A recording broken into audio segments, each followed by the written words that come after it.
Welcome, everyone, to the City of Aspen work session on this beautiful July 28th day.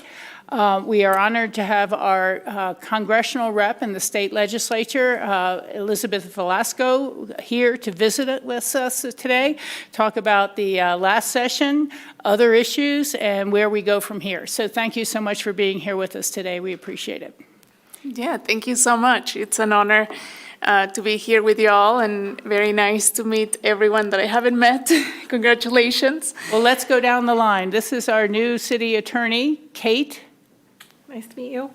Our acting city manager at the time at the table, Diane Foster. John, go ahead. Mayor Pro Tem John Doyle. Hi, Christine Benedetti. I joined council in April. And Sam Rose. We served on the 9th Judicial District Performance Commission together for a year. Thank you. Nice to see you again. Again, thank you for being here, and now we'll let you take it away. Yeah, thank you so much for having me. I'm State Representative Elizabeth Velasco. This was my third legislative session in Denver. Our district goes all the way to the Utah border and includes Garfield, Pitkin, and the Roaring Fork area of Eagle. It also includes the Glenwood Canyon all the way to Dot Zero. Ooh. So it's a very diverse district, the most beautiful district in the state, of course. And it's been an honor. You know, I think the issues that we all care about definitely, need strong representation at the state level. So it's been an honor. And I want to share some wins at the state level, and also some areas where I find there can be more collaboration together. Okay. So I serve on 3 different committees. On the Appropriations Committee, which is anything that needs to be funded at the state level goes through that committee, which gives me a lot of insight into priorities of the state, priorities of our district, and I get to see a lot of different bills. A lot more than other colleagues. I'm also in the House Agriculture, Water, and Natural Resources Committee. Our district is 60% public lands. So, all things related to natural resources are very important to me, from wildfire resilience to protecting our water, protecting our air, and our natural resources. I'm also the vice chair of the Energy and Environment Committee. And, this year we're seeing, with the change in administration, a lot of our, we're looking to plan into what it is that we do moving forward. Because with the past administration, there was a lot of support for that just transition, for investing in clean energy, and we're seeing a different environment now with the Trump administration. But in Colorado, we do have strong goals, when it comes to climate adaptation, when it comes to lowering our emissions, and making sure that people have affordable, reliable energy whenever there's an emergency. And I want to start by talking about affordable housing. I think that, that's our number one issue across the district. I did a district tour last year and met with all the municipalities in the district. We have 11 municipalities in the district. And all of them talked about affordable housing. And I'm very proud to say that Aspen is the one with the most affordable housing in the state. Y'all have been doing a lot of really good work. And one piece that I've been working on has been that real estate transfer fee that y'all have been able to be grandfathered in and being able to do so much, with those funds. So that's something that we'll be doing in the future. But this year we passed a bill called the Regional Transportation Authority Sales and Use Tax Exemption. So this is for RAFTA, or Transportation District. We have the second largest transportation district in the state, and also one of the only ones that are hybrid or electric in the nation. And this bill just says that there's a tax exemption in materials that are used for construction of affordable housing, which is major, major for our communities. We had the pleasure of having the governor come to sign that bill in Glenwood Springs, and Mayor Richards was there with us, celebrating that win in a new affordable housing project in West Glenwood for RAFTA. Also, another priority for me is climate adaptation and resource conservation. So we passed a bill to protect wild bison. And this was because of bison that were coming over from Utah to the western slope. And now we're able to have stronger protections for them so that they're protected for the future of our communities. We also passed a bill around changing the Wildfire Resiliency Code Board. We have strong representation here in Pitkin with one of the commissioners being on the board. And this is our attempt at the first fire restrictions that across the state of Colorado. We don't have any other fire codes. So this is very, very important for us. And we did an update this year just to give more time on the implementation. And this was a request from some counties, smaller counties in the Western Slope, and also that we were allowing for communities to work together. So we continue to see collaboration between the for-profit, nonprofit, government, and different entities. And in our communities, right now they're called the collaboratives. And we have seen a lot of success in these collaboratives. So we encourage that collaboration. We also want to increase prescribed burns, and this will help us with more workforce development to make sure that we have the resources for prescribed burns. For our public lands and our natural resources, wildlife parks, and recreation, we did pass a bill to create the Railroad Safety Office. And this is major for us because the railroads are typically regulated by the federal government, but our closest inspector for the railway is in Wyoming. So if there's any emergencies, or last-minute needs, is really, really hard to get those addressed timely. And we had a working group of industry and a working group of labor and other organizations working together on this railroad safety office. So there was recommendations, and we established the office this year, and the PUC is going to be in charge of creating the guidelines of what this office is going to be doing.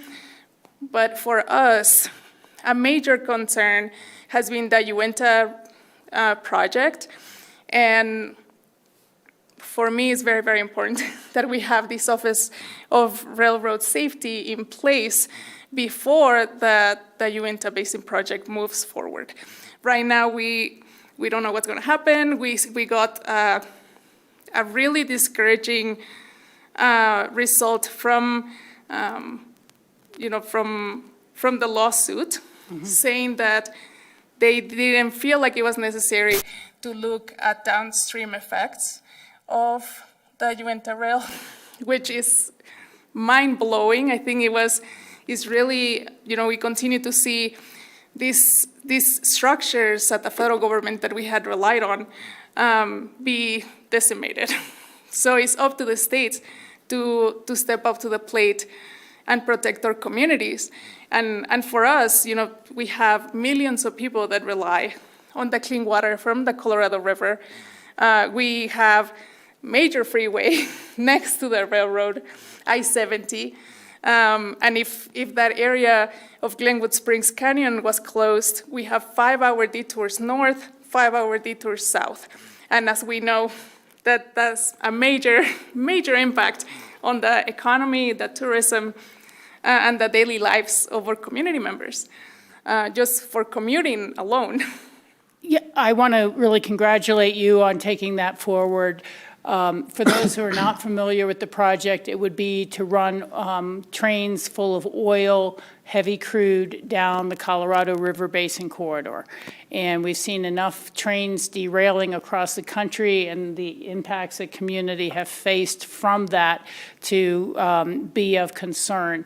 I have had to take that long detour down to Denver when the Glenwood Canyon is closed, and even more so right here locally, the impact of people using Independence Pass, which is not a very safe road for people who are not familiar with it. It's 25 miles per hour, it's winding, it's one lane in some locations, and it's really just not meant to be a detour road. It's only available part of the year anyhow. So I really want to thank you, and the Colorado River thanks you for taking that issue up. Thank you so much. Yeah, we're definitely following up with the PUC, trying to get all the input on what are the measures that are needed for that office, because we believe that definitely emergency response has to be top of mind, in case of a derailment, in case of an oil spill, in case of fire, on the railway. Yeah. And let me see. Another bill that we passed was around emergency alerting. And, this bill we've been working on for multiple years, even before I was elected. But we established some language access guidelines for emergency alerting. And we know that these alerts are, evacuation alerts, stay in place alerts, road closure alerts. And in our communities that are so diverse, we saw this during the Grizzly Creek fire, in a community that is 30% Latino, we didn't have information in Spanish. So the sheriff from Pitkin County has been working with us since the beginning. They have used different types of systems to make emergency alerting more inclusive. But we know that there's more to do. We need the representation and diverse experiences at all the levels of government, of course. But this was a big win. We also have we continue to address issues on I-70. We want everyone to be safe, to make it home, from or drivers who are transporting goods across I-70 or people who are commuting. So we created, we are allowing for a business model to come in and help the semis put on their chains and this is going to be on the side of the freeway, on the chain stations. So in case the truckers forgot their chains or had got stuck in the winter snow, or they don't know how to put on the chains, we have this model that is coming from Washington and California, where there's these people in a little truck with chains and are able to assist the truckers so that they can make it home safely. Okay. Also, another big win for us, we passed a bill to protect the civil rights of our community members, no matter the immigration status. So we have seen that the federal government continues to attack and vilify immigrants. And we elevated that everyone in our communities has constitutional rights and has the right to due process, and that their rights should not be violated. So pieces of that have already been tested, with the governor. The governor went through a lawsuit where the director of the Department of Labor sued to make sure that people's personal identifying information was protected.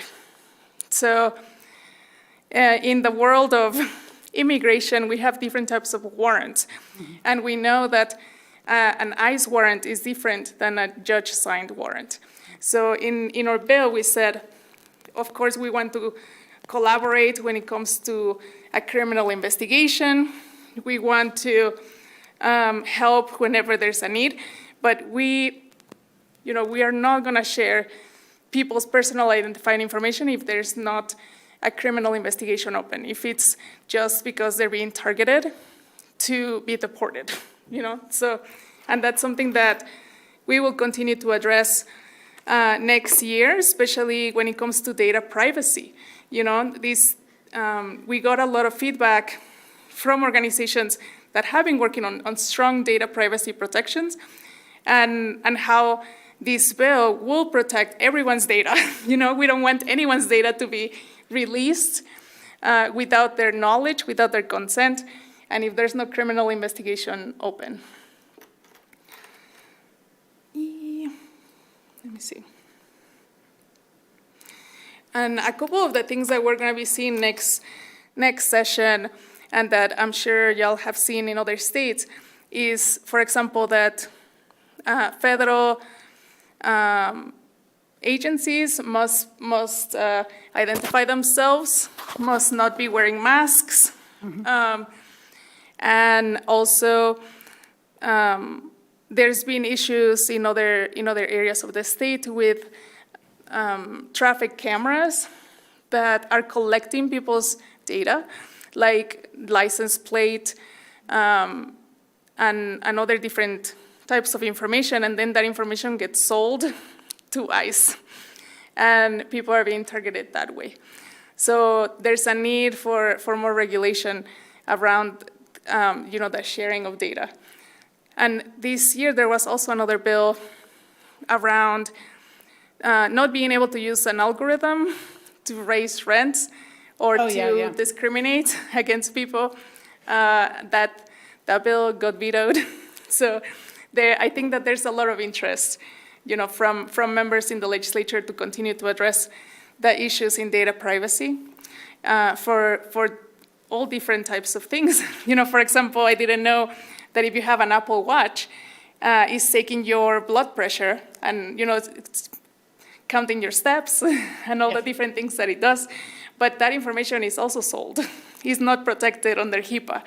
So, these companies are just selling our information and making, using algorithms to sometimes charge us more when you're buying something online, or when you're buying a plane ticket, or when you're booking a hotel.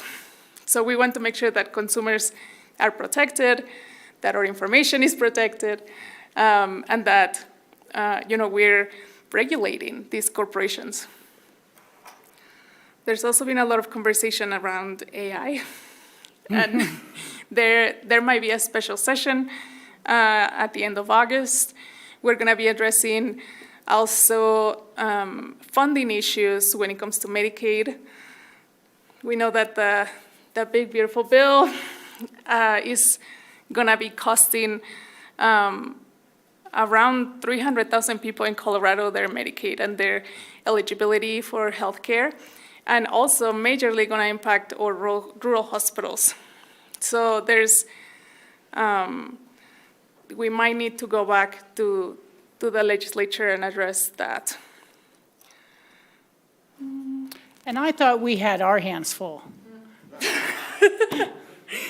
I know, it's insane. Like, every day there's something new. The Attorney General has done a great job on bringing litigation against the Trump administration when it comes to funding, when it comes to, making sure that everyone follows the law, that no one is above the law. So I believe he's done a great job for us in making sure that funds that had been appropriated already were distributed to our different agencies. We also I'm the chair of the Wildfire Matters Committee, and we've been meeting in the interim. And our Homeland Security department at the state level did tell us that they're losing about 30% of their funding from the federal government because emergency response is also changing at the federal level, and FEMA is changing. So our ability to respond to emergencies, like that's huge. The state definitely has resources. We have invested in Firehawks. We have invested in workforce development and structures, the structure of the incident command system to make sure that we can respond. But it's definitely very scary, to think about the federal government not supporting if there's a major event. There was also a couple bills that didn't make it through this year that were very, very important. So one of them was protecting workers from extreme temperatures. And this was to address, community members that are working and they're exposed to different temperatures. We have heard a lot about extreme heat. We know that in the state of Colorado, the western slope and the southern area of Colorado will continue to see increasing temperatures, but also extreme cold. This last winter, we had the polar vortex where it was below zero, around negative 20 degrees for a week. And some people have to work under these conditions, So we are working with stakeholders to make sure that workers have what they need to survive. We are seeing workers die in the heat, from construction workers, road workers, delivery drivers. So we want to make sure that workers have access to water, shade, and breaks. When I say it, it just Simple things. Yes, like the bare minimum. That we all have access to if you're working in an office. You have the opportunity to use the bathroom, the opportunity to get some water, the opportunity to maybe run to your car and take a break. These are really the bare minimum provisions that our workers need. And the ski industry, really has been a great partner for us because they do so much. They have literally EMTs on the mountain in case anybody needs them, workers or guests. Right. So the industry has definitely been great. But, we are seeing also in the past, OSHA has been the regulating authority at the federal level for protecting workers. And that structure is also being defunded and being pulled back. They had some guidelines around extreme heat that were going to be released, and that's been halted. So that's another area where there's a need for the state to create some type of structure to protect workers. So we're looking to address that. And yeah, so it was a really busy session. We definitely had some major funding issues. I think that's something that we heard also across the state, that our communities and local governments, counties, are also facing fire districts, the constraints when it comes to the funding. We are looking to, try to find more ways for local governments to be able to raise funds, but also we're looking at Tabor. That is something that is detrimental to the state of Colorado, something that needs to change because it's an outdated structure that is not serving us now. When we're seeing that the state is literally fighting the federal government, and there's a need for us to step up. Tabor has been something that is not working for us anymore.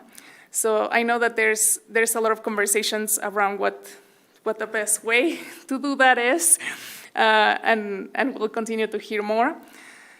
But that's something that we all are sharing in all our meetings, that there's a need for reforming that structure that is now very outdated.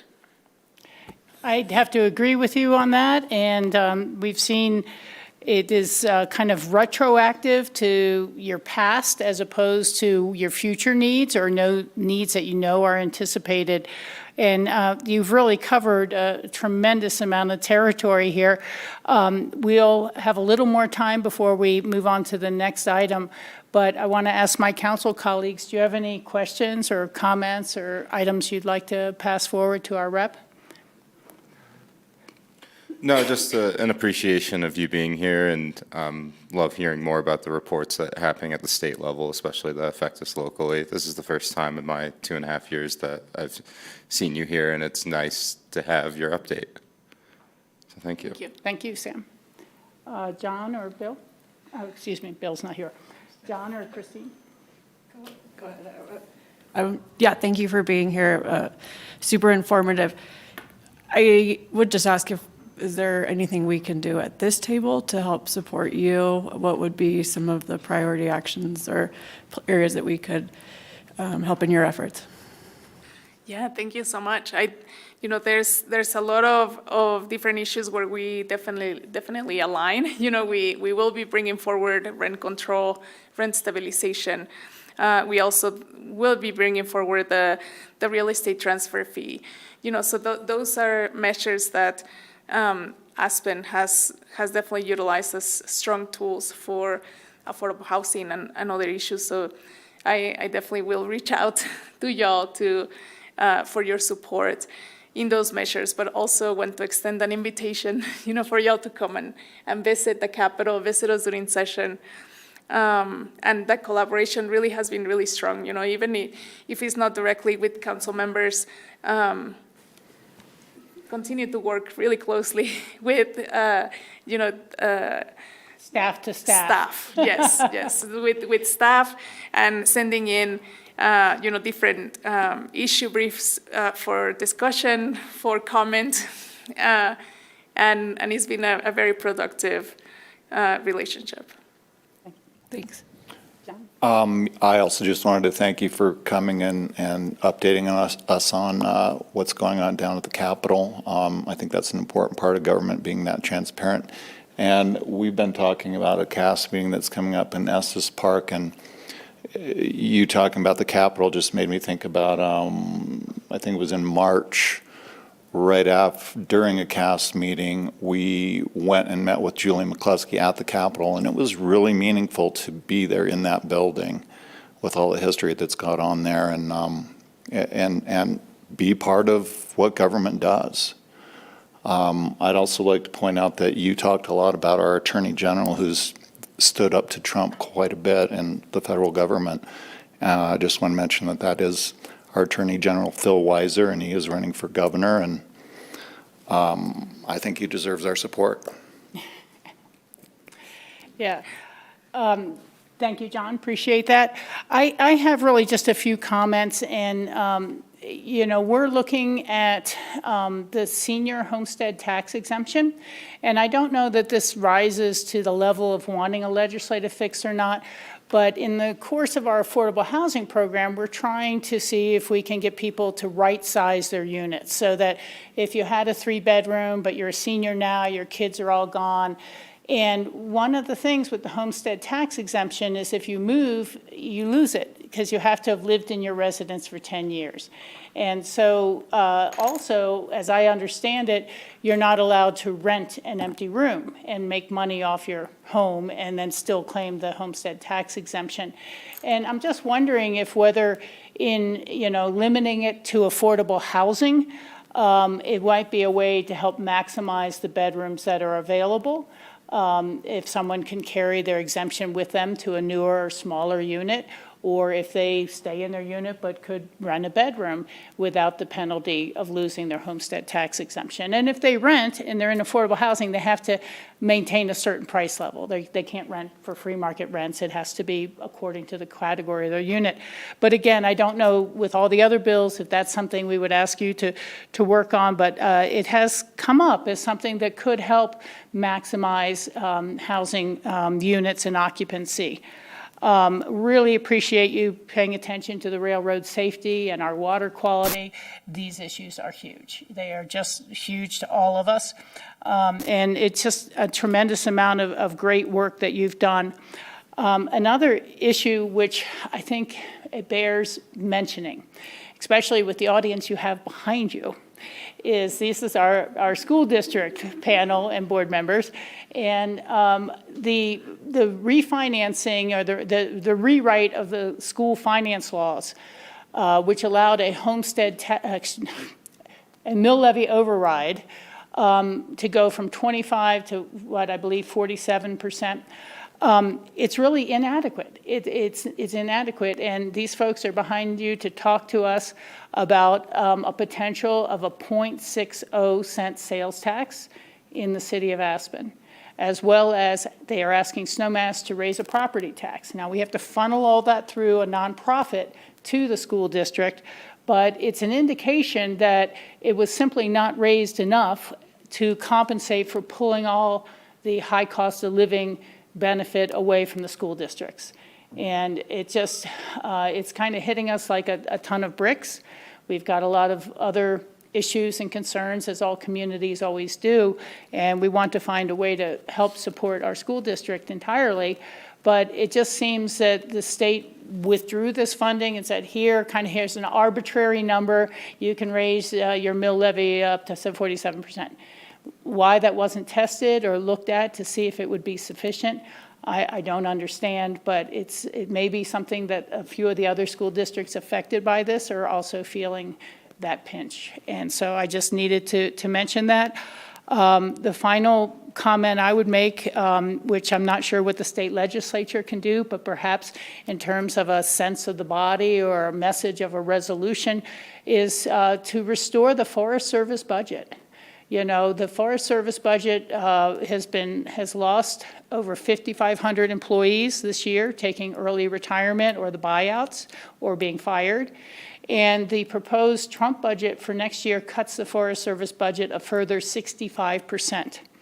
And this relates very strongly to your wildfire service in the state, because right now we've heard that the people who would work in the Forest Service to prepare NEPA documents for controlled burns and for which areas they can do controlled burns are all working the gate up at Maroon Bells.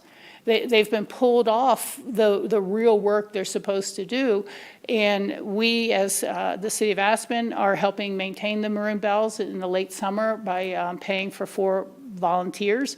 The RAFTA bus company is paying for volunteers to work this. We're all stepping up as much as we can, and you are, as much as anyone, familiar with all these cutbacks. So we are very grateful for your work on Medicaid and things like that and closing the deficits. But again, perhaps there should be from the whole state legislature a resolution to the federal government and to our reps there about how very important our Forest Service and public land employees are, how important they are for public safety, for our economy, and for the good of our country. So those are the only comments I have to end our meeting. And if you have anything at all that we can help with through Colorado Associates Key Towns, CML, advancing bills, we want to be on your team. Thank you so much. Yeah, I definitely echo your concern with education. You know, I think that's something, we're one of the states with the least, that's investing the least amount of money on education, even though it is our largest expense, at the state level. But I do agree that there's a need for more funding in education and finding those creative ways to raise the funds. And I know that for let me know how I can help with your efforts here. But know that across the state, some communities don't have that ability to just raise their mill levies or or might not get the voters' approval, for Well, we those. might not either. We don't know. Yeah, It's a challenge. It's very, I think it puts you in a very uncertain position and place, and definitely want to do everything I can to support your efforts, but also, make sure that that we're funding education at a. And I understand, I think we all understand the difficult decisions the state legislature has had to make. We saw a $1 billion deficit emptying out of cash reserve funds. Governor Polis has predicted that we would see another $1 billion in shortfall coming from the cuts in SNAP and energy projects and Medicaid funding. And if the state were to try to backfill any of that, would be another $1 billion on top of what was anticipated to be a $2 or $3 billion deficit in the budget this coming year. So we all know that. We all know the shortage of funding for highways and transportation. And as a community, I think we're finally really tackling that entrance two-lane bridge. You might have seen the fun there this afternoon when you were coming in. But our roads are falling apart across the state, and this is another area. So we'll talk more about the issues in front of us later, but I wanted to give you a small thank you for your time coming up to Aspen.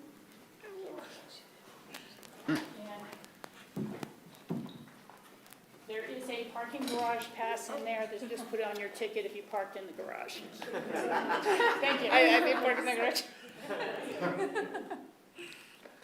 Well, thank you so much, and I hope to see y'all soon. Thank Will. you. Thank you. All right. And Grassroots, we're going to take a quick little 5-minute break and then come back for the next question. And Sam, you're going to leave for this question? Yeah. Okay. Good luck. Yes. Thank you. Listening. You're done with the meeting.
Welcome back, everyone. It is July 28th.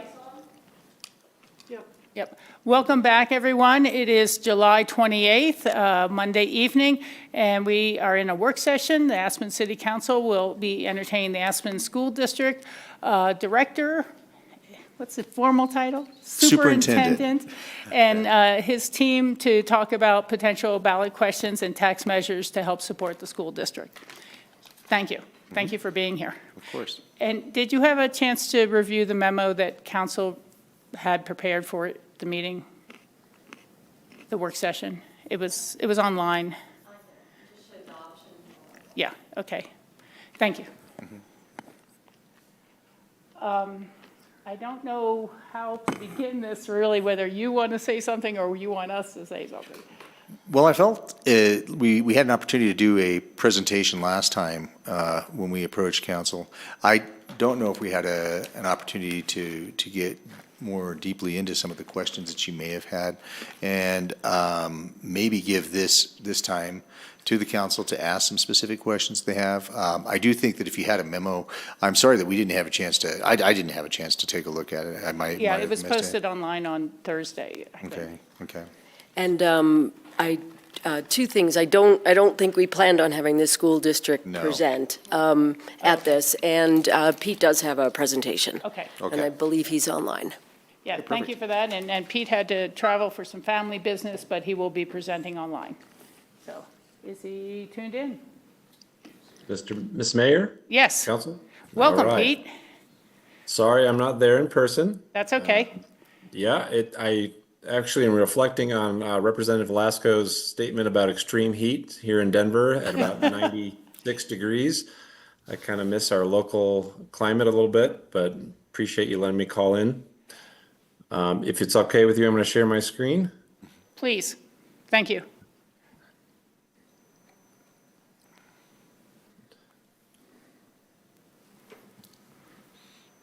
Okay.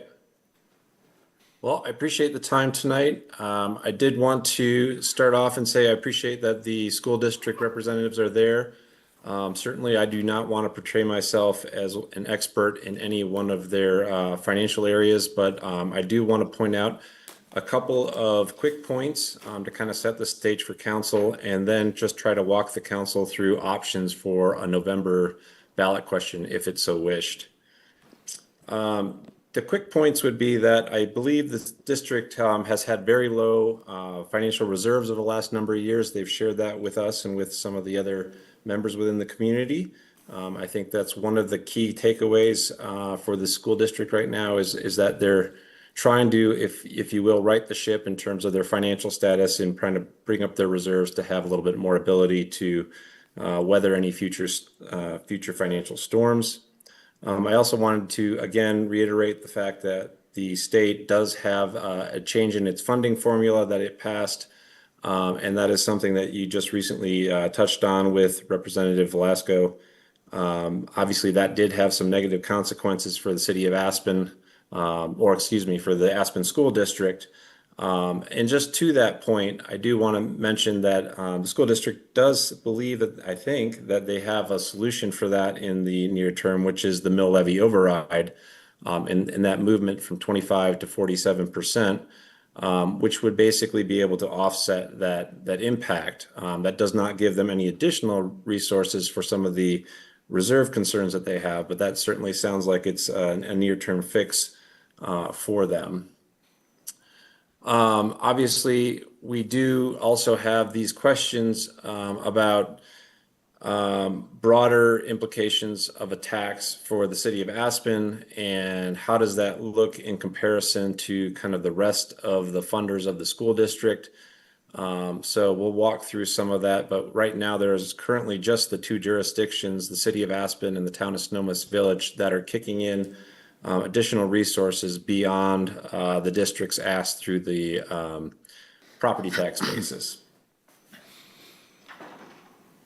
So current state, the town of Snowmass Village, as I said, is one of the two contributors beyond the property tax, and they started contributing back in 2018 through a mill levy. That mill levy was fixed to a dollar amount, so Ever since 2018, that jurisdiction's been kicking in a little over $500,000 annually, or 3.6 million year to date through 2024. This mill levy is supposed to sunset at this point in time through the end of 2026.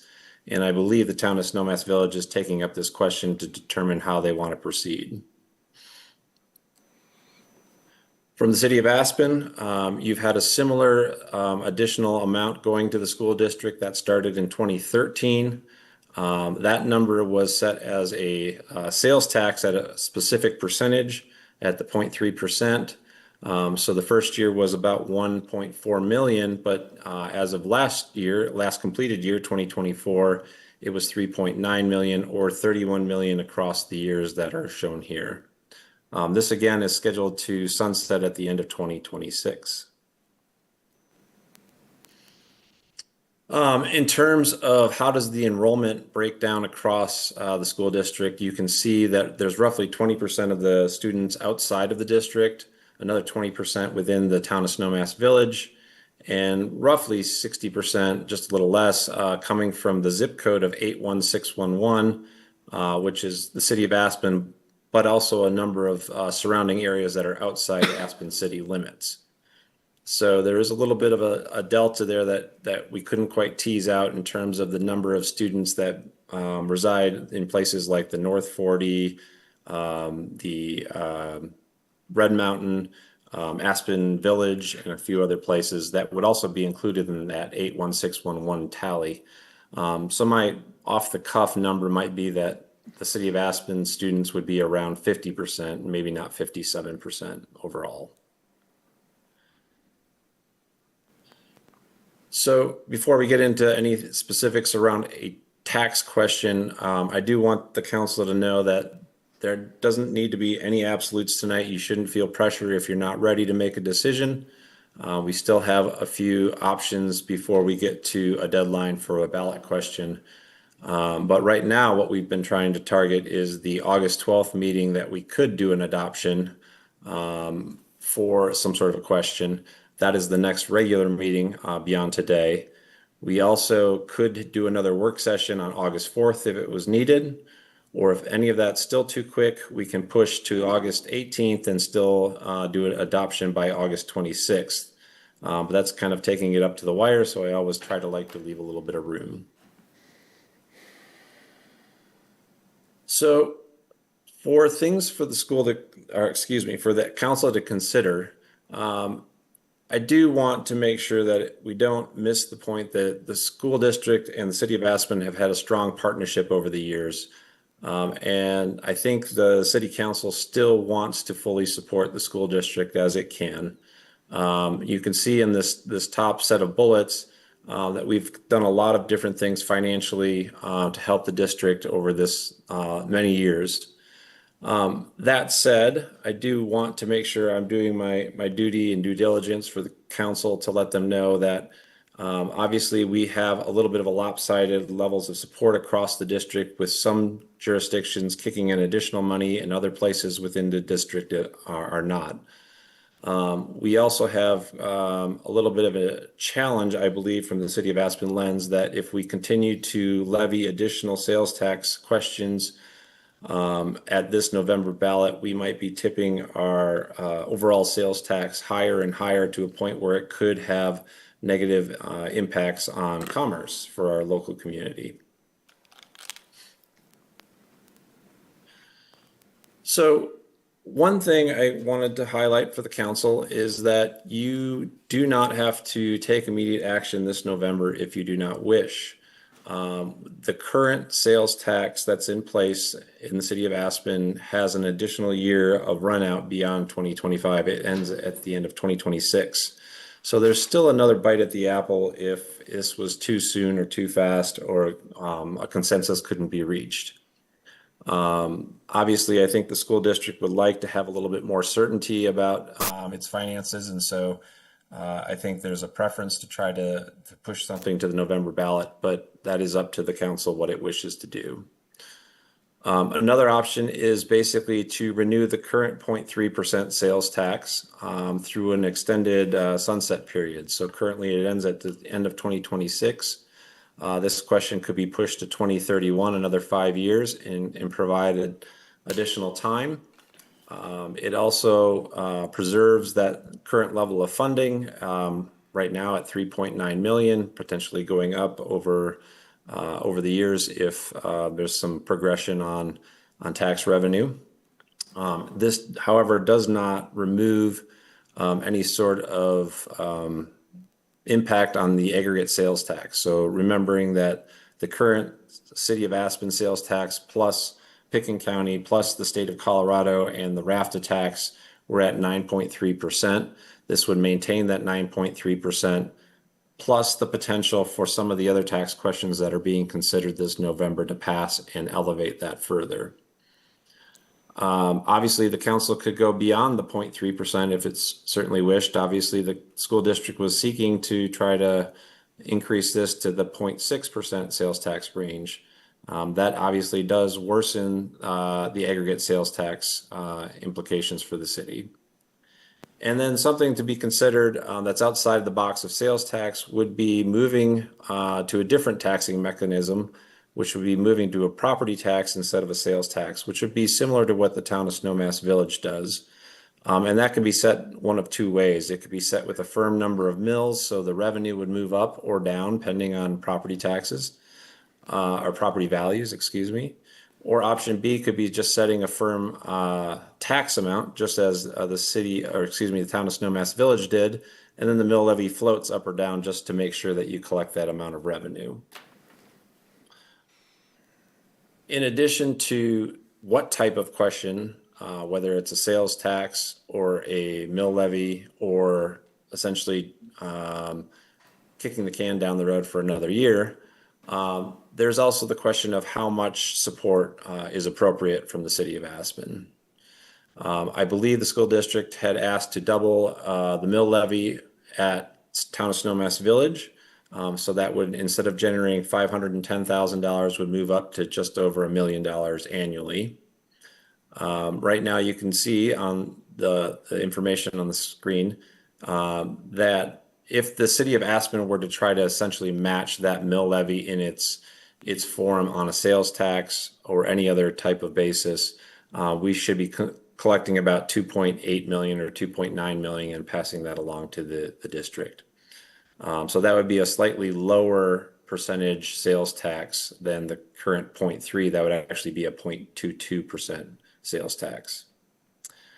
Obviously, the 0.3% will generate 3.9 in 2024 dollars. Doubling that would go to 7.8 million. And then there's options if you wanted to convert that into mill levy on the bottom of the screen. You could do the same number of mills as town as Snowmass Village, and that would generate almost 3.5 million. And you can see the other options there for different mills to generate different revenue. So that's a lot of questions and a lot of challenges. Again, I want to reiterate for the council that no absolutes have to be made tonight, but if there's direction that you can provide staff on how to proceed with the type of question that you might like to look at for November, and or the level of funding that the council would like to shoot or target, excuse me, we're open to that feedback, and we'll try to work with either bringing something forward to you at another work session or at that regular meeting for possible adoption. With that, I'm going to pause and turn it back to you, Ms. Mayor. Yes, thank you, Pete, and you have safe travels on your way back home, and thank you for being able to zoom in with us for this portion. Obviously, Councilmember Sam Rose is unable to sit with us because he's a school district employee, and Councilman Guth is out of town and apparently away from internet. I did ask him if he'd had a chance to look at the memo and if he had any thoughts for us going into this. And he said, I would support asking the question if we could reduce parks and open space to 1.2%. Or can we ask the elected officials, Transportation Committee, of their rate to change it? And that would be Aspen, Snowmass, Picken County with the remaining capital funds they have for any capital improvements on transportation.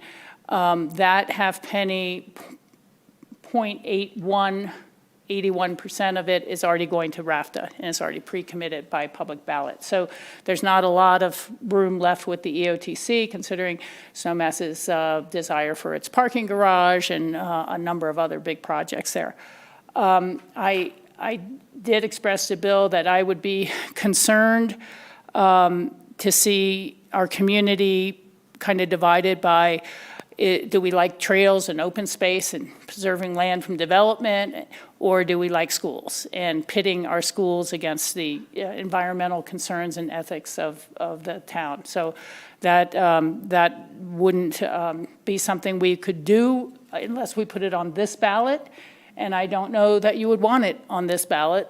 At the same time, we might have other questions for your funding. But it would be asking people to vote to reduce all the trails at parks funding. But that was Bill's suggestion, just for the record. I'd like to say from the very beginning that I think this council has, and the city has, constantly supported the school district in the past. And we realize that you're facing new and different challenges than in the past as well, between declining enrollment, and you heard me asking Congressman Velasco, hey, maybe we should look at what mill levy override they picked out of the thin air to substitute for the support the state used to give you. And I don't know if we could get a legislative fix on that this session or how people would feel about that. But we're interested in finding something that will really pass. And I understand from a newspaper article, the city 0.60 sales tax question only received about 51% positive support from people who said definitely yes and likely yes. And having gone into a number of elections and campaigns myself, I don't know that 51% is a very good starting position for any tax question. But, that could improve or that could go down. But I do know that when you have a failed question, you have to stand back for a number of years before you can ask again. It's not quite the kiss of death, but it tells you a message that don't just come right back asking the same thing a year later. And I think you're all fully aware that this is an off-year election. It will not be a big turnout election. Traditionally, your younger people, very hard to get them to come in and vote when it's not a presidential, congressman, senator, governor, no big ticket ones up there. So those are just kind of some broad comments on this. The one thing that I have continued to think about is if we could talk with Picken County and have Picken County pass a potential or put on their ballot property tax mill levy that would again be funneled through a nonprofit to the school district, and could be, again, if it was encompassing the entire school district area or in all of the county, they could return the excess to the Roaring Fork School District, which is a very small portion of Picken County, and the rest could be an equitable funding source across all property owners, everyone, whether you pay rent and you pay your triple net, property tax pass-through or whatever. I don't know what a sales tax would be if it was countywide. That could be, again, funneled through a nonprofit. But it would seem to me that if we were starting to capture the sales from the Airport Business Center, the Ski Hill Mountains, the airport itself, it probably would result in a lower sales tax ask across the county than just a 0.60 in the city of Aspen. And again, I don't think I'm speaking just for myself, but perhaps I am. We're all very, very interested in seeing how the school district could be adequately funded. But our nervous about continuing an inequitable situation and kind of locking it down that this is how we do it. And the people at the Airport Business Center, they don't collect an additional sales tax, but the .60 is collected by all Aspen businesses. And it just starts to be of concern that our sales tax would inflate over years, whereas the Snowmass Village mill levy is constant for a dollar amount. It does not increase over time. I had personally kind of thought after our last conversation and pointing out the kind of disparity between what Aspen residents through their sales tax were going to be asked to be put in versus others in terms of who's helping pick up the out-of-district students, the 20%, the 19% of your body, and who's being asked to pick up all the people who live outside the municipal boundaries of Snowmass and Aspen. And so I kind of thought you were going to ask Snowmass for $1.5 million or $2 million, you know, not just a simple doubling. And I realize you're negotiating with multiple partners in a not a clear or cut situation. So that's about the best way I can frame this from my side going forward. Again, the last thing any of us want is a question that won't pass. The last thing that any of us want is for the school district not to have the revenues it needs. I think we should all bear in mind that this phase out that the state is doing of its support is at least now stated to be over time. Now, you never know what they do with their next budget, and we all understand that. And I understand your desire to kind of have it all settled in one fell swoop. You know, let's just get this done and it's stable from here on out. But that it might be best to take this one step at a time and make sure we get it right and we get everyone contributing to the school district's needs. So those will be my comments. Do others have questions or thoughts, or, and you know, maybe get it all out, then you can respond, then we can keep going back and forth. John? I was hoping we could go back on Pete's slides to the one that showed the breakdown of who's contributing what, and specifically the out-of-district students, the Snowmass Village students, et cetera. Is this the first one? Yeah. This one will do. I mean, I look at the 2024 support and I see zeros, and that just doesn't really sit right with me. 40, I don't know, I know I'm looking at this wrong, but there's a tremendous amount of students that aren't really contributing to their education. Well, the parents aren't, but Yeah, the kids are. that's what I mean. Yeah, parts of our community are not covered. And then also in the memo, I see here that Snowmass Village's contribution amounts to $1,600 per student, and Aspen's is $4,400 a student. And that doesn't feel right. So I don't know, I think looking forward, I'd like to see more equity built into the system. I agree with Rachel about the county collecting taxes where they aren't. You know, there's a tremendous amount of lost revenue just from the mountain restaurants and the businesses in the ABC that, again, that doesn't sit right with me, that's a tax desert. So I do want to say that I definitely want to commit to at least the existing 0.03% moving forward, whether we put that on the ballot now or work something out before it sunsets. I want to make sure that we do support it at the levels that we already are, if not more. I would agree with that statement unless there's a kind of a larger scheme that replaces both the .30 and the additional revenues needed. I would agree with that. Yeah. Good. I have a few questions. The out-of-district, is that an average number for percentage of out-of-district students coming into Aspen? Or we're hearing about enrollment numbers going down. Can we expect that number to rise? Of out-of-district students, no, it won't rise. The out-of-district student population that we have now is comprised of two particular groups. One was a group of students that come in out of district that attend because their parents work for the school district. And that is a percentage of the out-of-district students. During COVID, we had a mass exodus of people that could afford to live in Aspen and other people that did very well by the property increases in Aspen, and we held them harmless and didn't kick them out of district when they moved. And that's the proportion of those out-of-district students. I think there's a misnomer because we did run an out-of-district lottery to allow those students to come in, because you can't pick and choose which students in a public school you can take, which I really want to make sure that everybody understands that.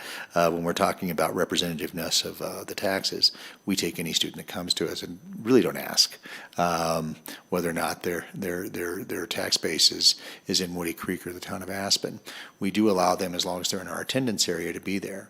And we also held harmless those people that moved from our district during a pretty tumultuous time to come out. I think in previous days in the Aspen School District, the policy was to remove those students, and if you take a look at those numbers, you can imagine what that number would have done to our overall funding had 300 students moved out at $15,000 a head when they did that. So I just want to also just make sure, John, that you understand that the out-of-district students and the Woody Creek students, we do receive money from taxpayers around that from the state tax funding, just not from a sales tax. Understood. Thanks. Appreciate that. And then just candidly, if, you've heard some skepticism up here and from leadership. Sure. Are you set on this, or have you started to consider some of the other ideas that have been put forth? Well, I think that we'd be more than willing to entertain any way to find the right funding formula to hit the numbers that we need to continue some of the services that we've offered. I think when I hear the conversation about the inequitable versions of the taxes, I just want to let you know that I've been a part of the Aspen School District now since 2015, been through 2 different renewals of that tax, and this is the first time I've had this argument brought up, that there was an inequity of how the taxes are collected, and I think that's probably due in large part because we're asking for more this time. But I don't think there was any question before about whether or not the residency requirements of students and whether or not there was an equitable distribution from town of Snowmass and town of Aspen. This is the first time that we've ever had that equity argument. And obviously, we'd like to solve any of those things in a timely fashion if we could. The reason why we're asking for the money that we're asking for now is there's a real sense of urgency around having those funds procured. As you know our situation with our fund balance, and this year we had an expense task force which pared down staff and also was able to make up for a lot of the costs that we experienced with healthcare and be able to give a cost of living adjustment for our staff. But we're predicting a similar situation next year. And I think the town of Aspen has a very high expectation for the level of service that they're expecting from the schools, that being class sizes, that being the sports that we offer, that being outdoor ed.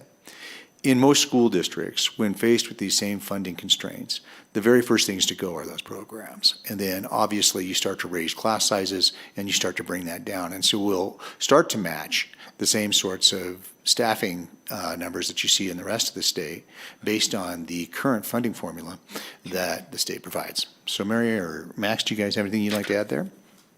I do.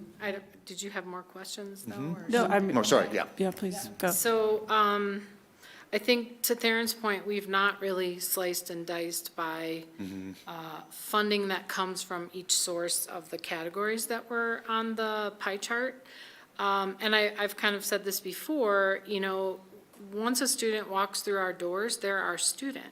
And part of what we still have as far as an out-of-district student is a student who may have been in 2nd grade when COVID hit.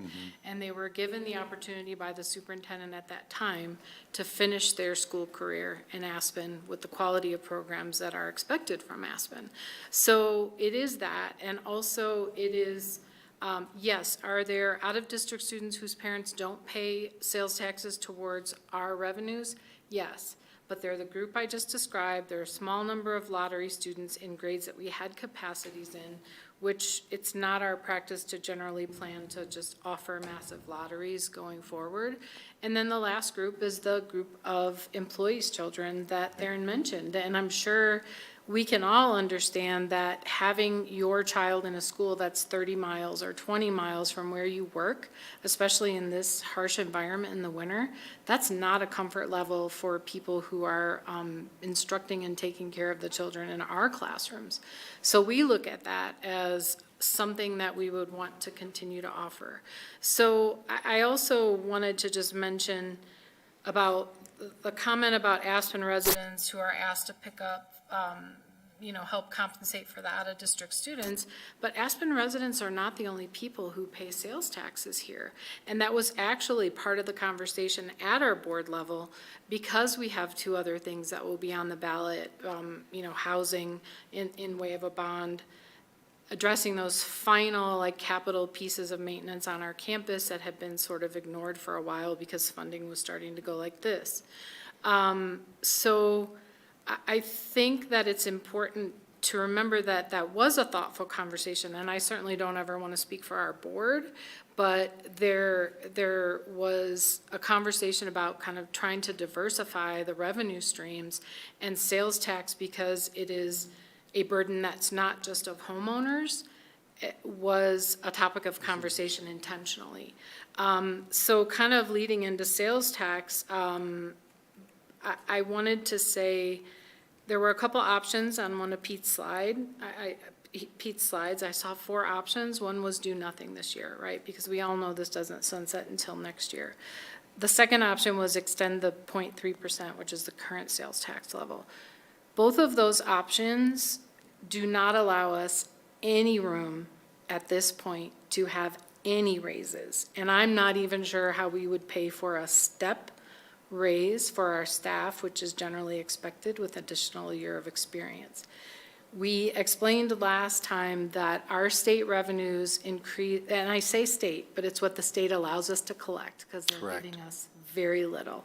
The overarching state governance of what we could collect amounted to $430,000 in additional revenue this year on about a $32 million general fund budget. So you might remember we explained to you that the raises for our unionized staff, which is a large majority, came only because we worked really hard with the representation and reduced 7 employee positions through attrition. We can't do anything like a total compensation philosophy.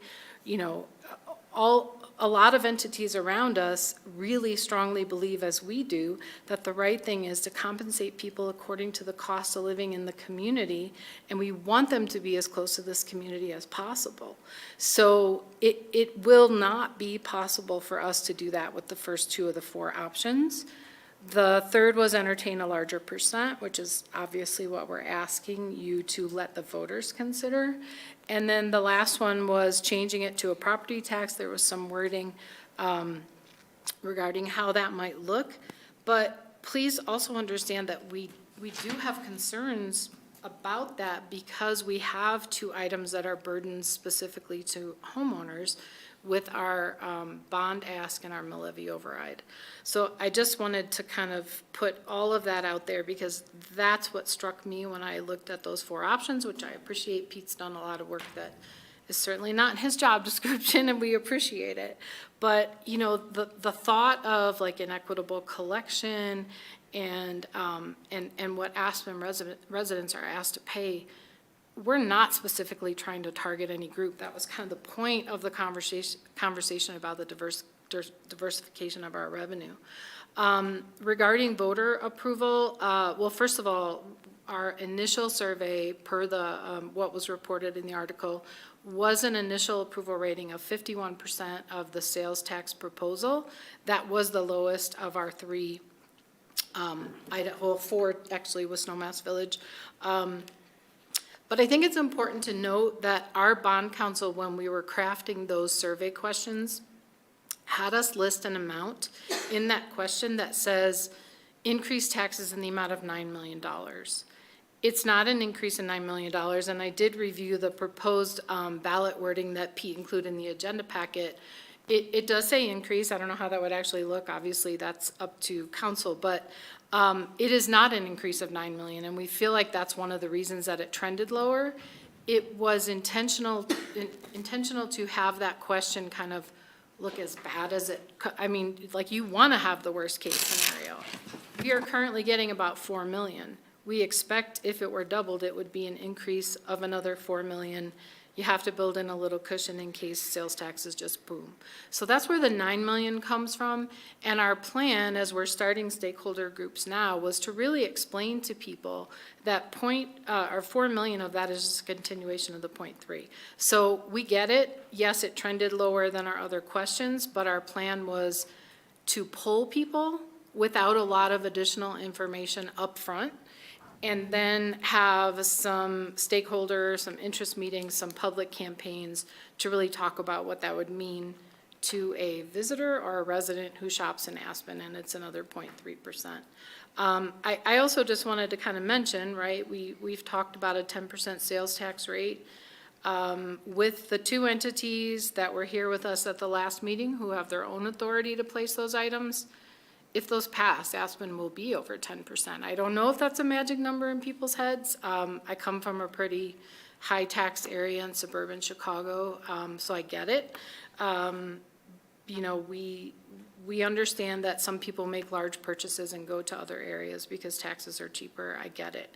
But I just did want to say that that tax will probably be over 10% if those things pass. And then lastly, two little points. The snowmass levy, you know, we felt that, yes, it's a small amount, but we felt that doubling it was a significant ask, and that levy would be restructured so that it would increase over time. It wouldn't be flat as it has been. Sorry, I probably stole some of your comments. But, and then lastly, regarding voter turnout, one of our board members actually pointed out at a board meeting that we have, Aspen has a relatively decent turnout in a lot of elections, and it was not completely random for us. We have 2 school board seats that are up this fall, so we felt like people who, again, not trying to speak for the board, we have a board member here, but we felt like people who have an interest in the schools, our employees, our parents, or other residents, may turn out to support that election this fall. So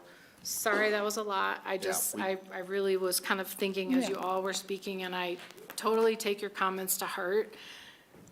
I have to say that this is the most difficult financial environment I've ever worked in. And I've been doing this for 35 years. And it amazes me that in a district like Aspen, where the quality of everything is amazing and the expectations are high, you know, I've said this before, 8 months out of the year, we have to check our bank balance every day. So I have no problem, like, you can call me an outsider, I'm okay with that, but I have no problem justifying to people why this is needed, and the sales tax piece was really an intent to share that burden among multiple groups. So have I left anything out? I say I talk in paragraphs, sorry. Well, I totally echo what Mary and Theron have already covered, so I'll keep my comments brief. But I guess kind of my sentiment towards the issue is just that Mary kind of alluded to it earlier. We don't really look at our students based on where they live or what municipality they live in. And so if we're truly looking at all of our students through an equity lens, that regardless of where the funding originates, and I'm split on whether Aspen actually does bear more of it between the visitors, locals who live within the municipality, and locals that shop within the municipality but don't necessarily live in it. But if we reduce or don't adequately fund our schools, that hurts all our students, whether they're in the municipality of Aspen or outside it in the town of Snowmass. And so I just think it's really important to fund our schools and really make sure that every single one of these kids has the opportunity to get the education I got through the Aspen schools and kind of that high-level education that it's expected. And we're really giving a quality of education that's not typical of public schools. And we're playing on the same playing field that all the public schools have to. So It's just very important that we fund our schools and every single student in them. And we completely recognize that we're asking for a lot of things. I know we've talked a long time, Rachel. I'll sum it up. I know, Max, one of the things I just wanted to make sure that everybody understood, the reason why we're asking for 3 different things is there's 3 different buckets in which we have to pull our money from. You're very well aware of those sorts of restrictions, being a council that has many of the same restrictions on how the ballot questions are written and having the same restrictions on how those taxes are collected. That is the reason why we're doing it the way we're doing it. It's not perfect, but I would like to say this. I did have a chance to go to Breckenridge last week, probably why I missed your memo, Rachel. But I had a chance to have a whole bunch of area superintendents. I got to tell you, Tracy Rainey, who runs the state's funding for public education, kind of came up and had a conversation with me prior to a session of all those superintendents, and I had 6 of them talk to me about creating special districts in their own districts around this. We are ahead of the game when it comes to be able to do this, because I think constantly it's a constant shortening of the amount of service that each one of these districts are able to offer every year based on this attrition that occurs from not having the funding that we've had the pleasure of having from the Aspen City Council for this long. If I could add one more thing to piggyback on that, because I did forget. We are certainly open to looking at other revenue possibilities. The situation that we're in is that it wasn't, we really thought that we had a pretty well-diversified plan, right? So now we're talking at the city level, and we understand, like, if there's an opportunity for a special taxing district, I totally get it. Yes, there are areas that are not paying sales taxes that maybe they should for the district. We get that. So that is one of the reasons that we have not asked to consider removing the sunset if this were to go back to ballot at an increased level, is because we would like to have some time to work with the county to talk about, is there a way to do a special taxing district? We want to be sensitive to whether that's a sales tax, because that would obviously push Snowmass Village's tax even higher, and they're already the highest in the state. So is there a way, to Rachel's point, I don't know if it was this meeting or the last, but to try to get to those areas, maybe Pete said it today, but those areas that are not paying the tax because they're unincorporated, while still being considerate to residents of Aspen and Snowmass Village if there's another sales tax increase. So we are certainly happy to explore those options, but we're in a difficult situation for 2 reasons. One is we have no funding other than dipping into a very low fund balance for raises and retention and attracting. And we were already warned by the state auditor general that, and a credit rating agency, that any future depletion of our fund balance, which is only at about 2.3 million, 7% of our budget, would result in another credit downgrade. But we feel like if the tax could be increased, yes, we'll have additional monies from the mill levy override. Those are going to phase out over time and just put us back to where we were at this point in time. We think that there could be some options that we could look into.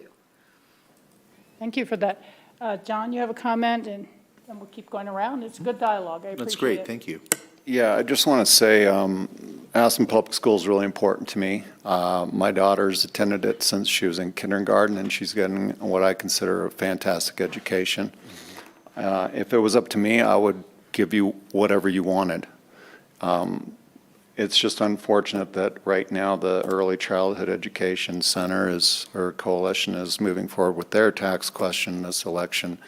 The fire district is still contemplating adding one, and all of it at once is just a lot to consider. So just know that I do support the Aspen Public School District and would love to fund you. Appreciate your support. Yeah. Yeah, for sure. Thank you, John. Do you mind if I say? Yeah, go ahead. Okay. Again, it's difficult for all of us, and this is tough. And as I've said many times, I want to see a successful question, whatever it is. And I don't think having a thorough dialogue and discussion about it is really a detriment. I think it's worth knowing. I mean, it's something I've heard from people repeatedly.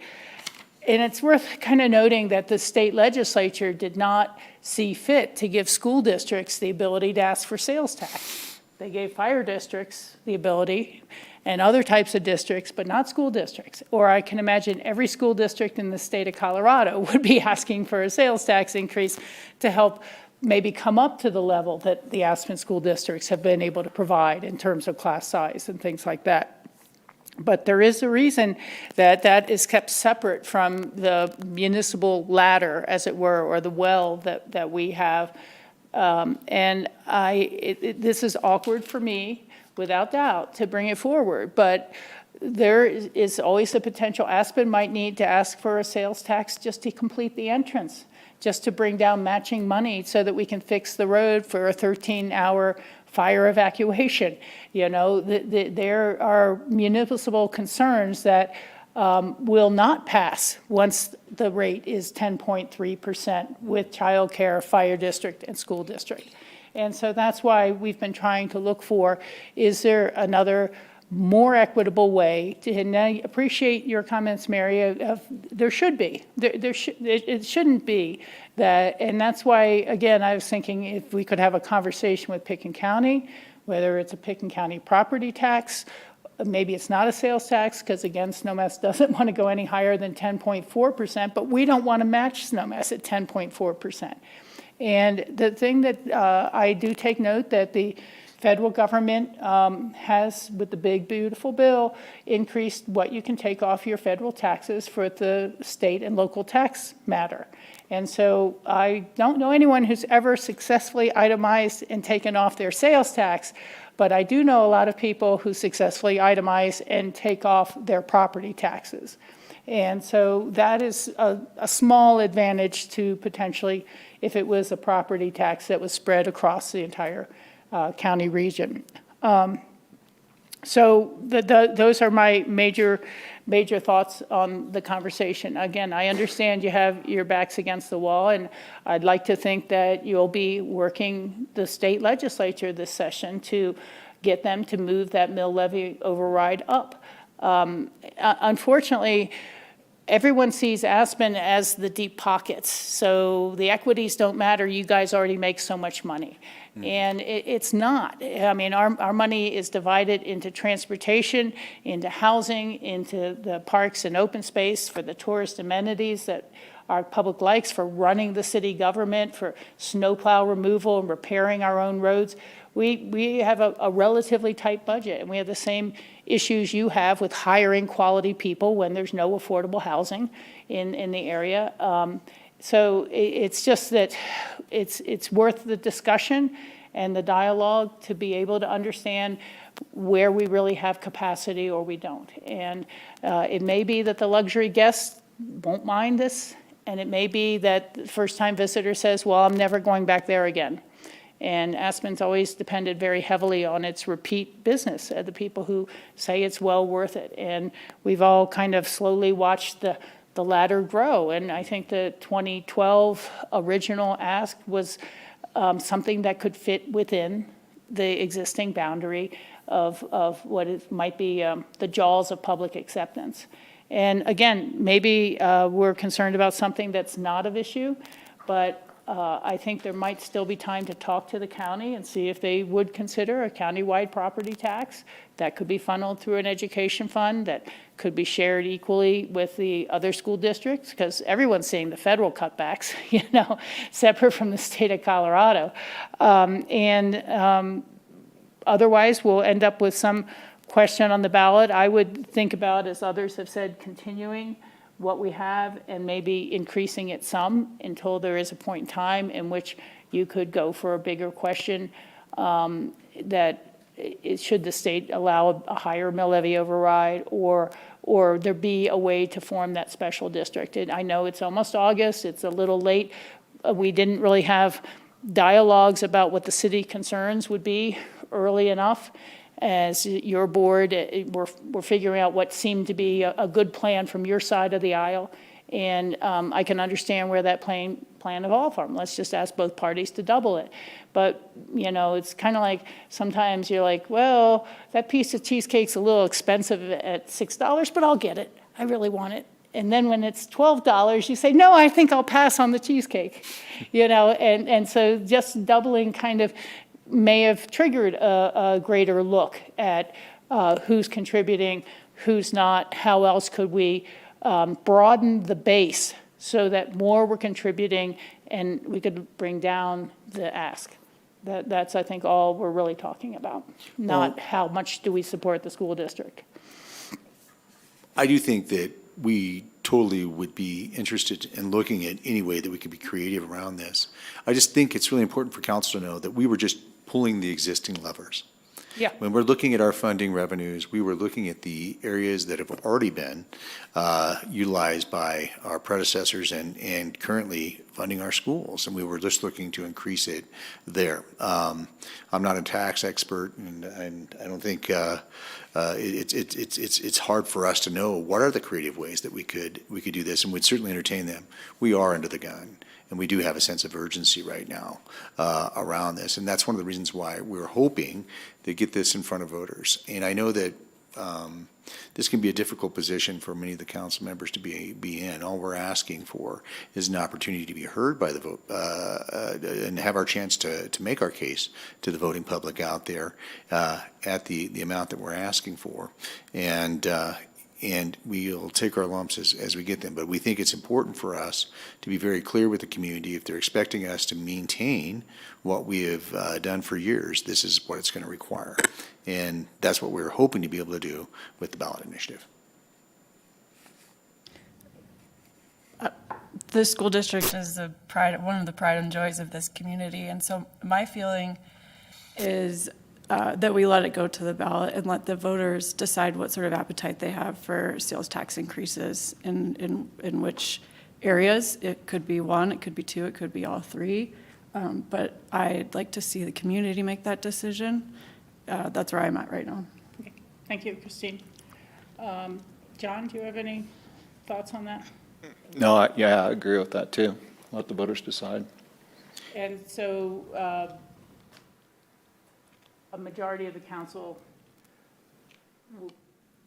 we're the three right now because of Sam and Bill not there. Right. We can hold off until Bill comes back, but I think we already heard him express some concerns about the amount, and I'm worried we'd end up with a 2-2 split and not go too much further. I mean, I'd say, oh, sure, go ahead and put it on the ballot, but then, when people ask me, I'd have to say, well, yeah, but there's these issues with it, and I don't know, we haven't even heard from the ACRA policy committee yet as to whether they're going to support it. What does the business community think and things like that? And so I've just done too many elections where I haven't, if you don't worry about the opposition that's going to come out of the woodwork or how people feel about it or how many people tell you, oh, it's a Cadillac school, they're always asking for more money. And I've heard that from people, it's like, a challenge that way.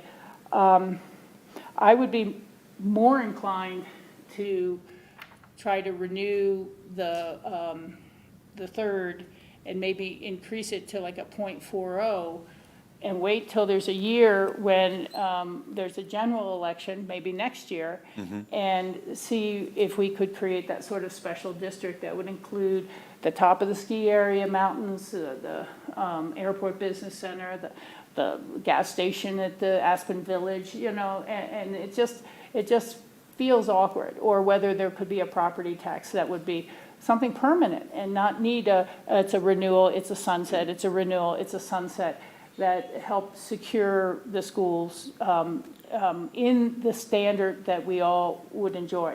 And I think renewing the third with the phase out of the state support over 5 years and increasing ours at least some, not necessarily a straight out doubling, but maybe going up to a 0.4 or a 0.45 and asking the public that. And it would be more breathing room and a chance to build the reserves a little bit during this time period.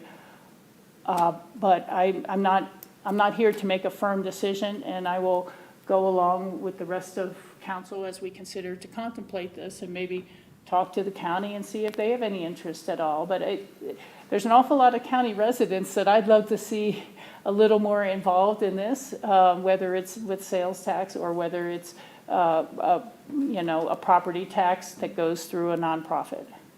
Mayor, go ahead, Joe. Taryn, you want to answer me first and then? Oh, yeah. Well, I just think, I really appreciate this opportunity to have this dialogue and figure out what our options are around this. And there's some ways for us to figure out different funding streams we can do that. I do think we have a little bit of runway in which we can have a couple of conversations. We can certainly reflect back with our board with some of the dialogue that we have here. I do think that getting it to ballot, and we are very prepared with our groups and our consultants and our parents to make the case to the voters that this is indeed important. We have thought about this, and I will tell you that originally one of the things that we were considering is removing the renewal clause and just making this a permanent piece of our financial architecture. We're actually looking at the 5-year because we want to make sure if there's a tax opportunity or if the school funding formula changes or if there's a change, any of those things, that we don't have to utilize the community in this fashion. We would love to be adequately funded. And we would love to have the ability to continue to offer these programs as they are without asking the voters for this. Unfortunately, we don't have that convenience or possibility right now. It was a very long year for all of us trying to figure out what this looks like with an expense task force and trying to maintain just the level of our current staffing, and it wasn't even our current staffing. We actually we lost exactly 7 positions. Is that 7 educator positions. Plus 7, 3 support. and then 3 support positions. We're not planning on being frivolous or wasteful with this money. We're going to make sure that it's germane and goes directly to where it's supposed to go. And I think we've done a really good job of paring down our budget in a way that it's a little bit more manageable to do that. And this will get us to where we need to go with the raises that the staff are expecting and with making the commitments to our staff that we'll need to make. And interestingly, when we bring up the polling, this is really important. I know that we've concentrated on what the tax questions will do, but I also like to point out the community overwhelmingly thinks the most important issue that they would spend money at the district for would be housing, number 1, and number 2 was raises in highly paid staff. And so I think the community is in support of this notion of making sure that we meet those considerations of this. I've made this pitch since I've been superintendent. We have the highest cost of living in the state. That's another Aspen legacy. And we are about 77th in early pay there. We need to figure out how to make that delta a little bit more manageable because that's unacceptable. Thank you. John? Yeah, I just wanted to leave the representatives from the school district with a positive note. Again, I definitely want to commit to at least the existing tax, for sure, and ideally raise it, I don't know, or let it go to a vote for the total doubling of it. But somewhere in between, maybe the maximum, I don't know, but I do want you to leave here feeling positive that we're going to find a solution to get our schools funded. I think that's a good comment, John. And, we've listened to the fire district too, and they've kind of said a little, and this is what we think we need, but maybe we could go a little less. So we thought we should ask for what would more instead of ask less and then have to go more.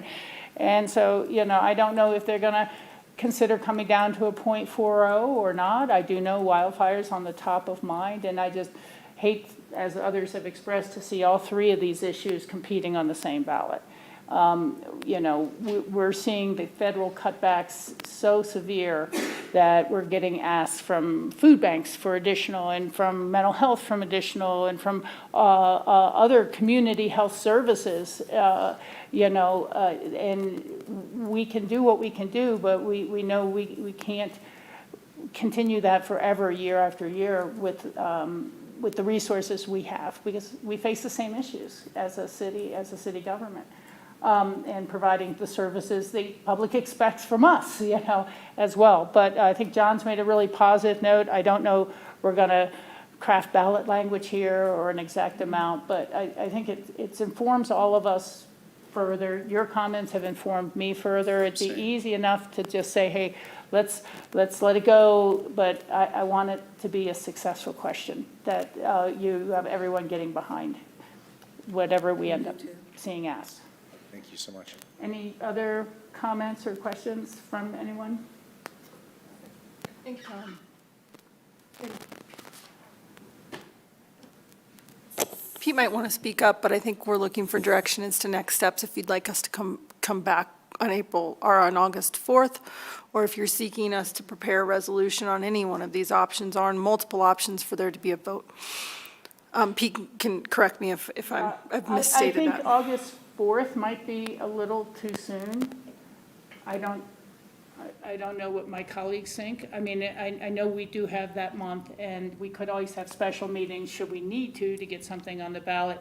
But I want there to be enough time to maybe try to talk to the county beforehand and see if they'd consider anything. But we could, what do my colleagues here think about what date we'd like to see this question come back to finalize? Well, I would point out the 4th is 1 week from tonight, which is pretty soon. Yeah, so that seems a little close. And I would like to make sure that that Bill's present. I think with a decision like this, it'd be nice to have 4 of us.